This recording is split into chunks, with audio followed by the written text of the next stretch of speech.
Buondì cari amici della Maratona Veneta, la parola d'Anco, la parola mi e vicin ti. Allora, a cosa corrisponde in altre lingue questa parola qua? Mi. Se mi dico mi, altri pensi subito al verbo essere mi son, anzi in Veneto, completo e corretto, mi a son. Perché, se che pensi subito dopo, che se ti te, sì, sto quasi al Veneto, al me Veneto centrale. Ma voglio andare sul beunese, ti, tu, se, stesso che è la stessa questione, no? Scusami, ti, tu, se. Bon. E se andiamo avanti così, lu, el, ze, o eo, el, ze, no? E c'è sempre il doppio pronome in Veneto. Ma come è possibile che sia un doppio pronome? Sta roba la viene per esempio anche in lombardo in senso lato per parlare di gallo italiche, ma anche, se possibile, in francese. Moi, je suis, no?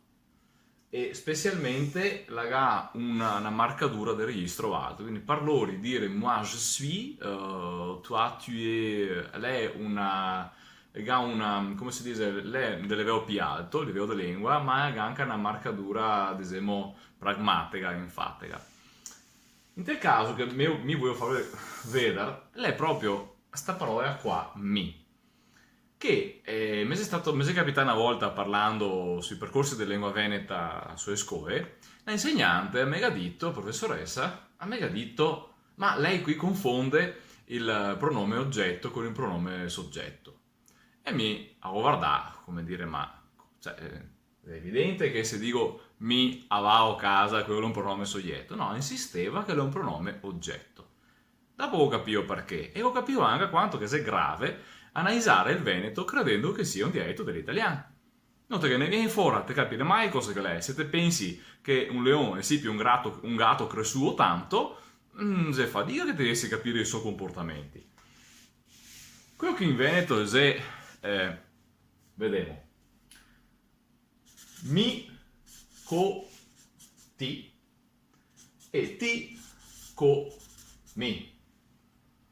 Qua non cominciato a parlare un complemento lieto, ma qua è complementare, no? Obliquo. E ora, cosa è il soggetto? Mi stavo co ti. Mi a stavo co ti. Ti a te ste co mi. Perfetto. Ora qua è il soggetto, qua invece è complementare. Se mi faccio in italiano questa stessa frase, mi fuori io con te, tu con me. Io devo mettere l'accento. Ah, guarda che in italiano si dice io con te, io con me e tu con me, non è il mio italiano standard, se io con te, tu con me. Ma quello che vedi è che sto qua è solo soggetto, non il può spostandosi diventare anche complemento. Stessa roba, vedi io, in sti casi qua, sto qua non è che mettendo all'inizio il può diventare un soggetto, non posso dire te con io, non si può fare queste robe qua. Invece in Veneto, ma per esempio anche in Lombardo, e poi puoi cambiare posto perché lei sia soggetto, pronome soggetto, che pronome complemento oggetto, che complemento in generale, dunque in funzione obliqua. E allora, sa sta roba qua, ti dici, beh, come che io ho molto anche l'uni per la parola lori, e sembra essere la stessa parola, e la sé come origine la stessa parola, ma ha un comportamento completamente differente e, come che vedi, il comportamento veneto de mi è impossibile rispetto al comportamento de me italiano. E ora, anche da sta robetta semplice qua, che è una roba che doparemo continuamente, è il pronome di prima persona singolare, mi o ti, quello della seconda, vedi che è tutta un'altra roba rispetto all'italiano, non solo, ma anche rispetto a altre lingue. In questo caso, non so, come il portoghese o come il spagnolo, che invece, o come l'inglese, o come il tedesco, o come come l'italiano ovviamente, come cos'è che ho saltato, anche il francese, no? Quando che si dice, eu in portoghese, io non mi ricordo come si scrive in spagnolo, I in inglese, ich in tedesco, no? Io in italiano e avanti così.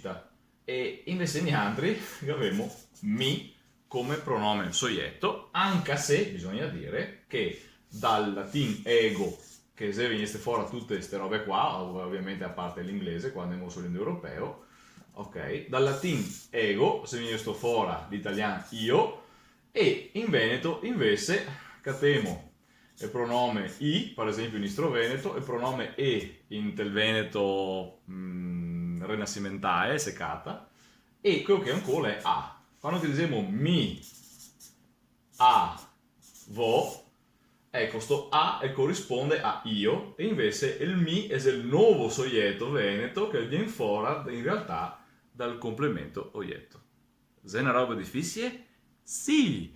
Ecco perché non serve a niente dire ma migo imparare il veneto da Menoni. Sì, è vero, ti devi imparare il livello di madrelingua, ti assorbio la lingua, ma tutti quanti qui che va dopo a imparare la sua lingua deve a razionalizzare, il cervello adulto ha bisogno della razionalizzazione, dell'analisi per concettualizzare, per aumentare le proprie capacità cognitive. Dunque, studiare il veneto, studiare la propria lingua madre, video madrelingua di ieri, è fondamentale, perché se là che ti scomissi a basare solidamente il studio della grammatica universale, che è implicito in te cervello, e da là, per derivazione, l'apprendimento delle grammatiche delle altre lingue foreste che ti imparerai dopo. Capi bene che se è grave dare a studiare a scuola l'italiano se non è tua lingua madre, quando che contemporaneamente non ti si mia di studiare la tua lingua madre, che è qui nel caso veneto, che dice mi come soggetto e non io. Bon, così, se vediamo domani, perché anche per ancora abbiamo fatto quella nostra maratona veneta. Ciao, se vediamo domani.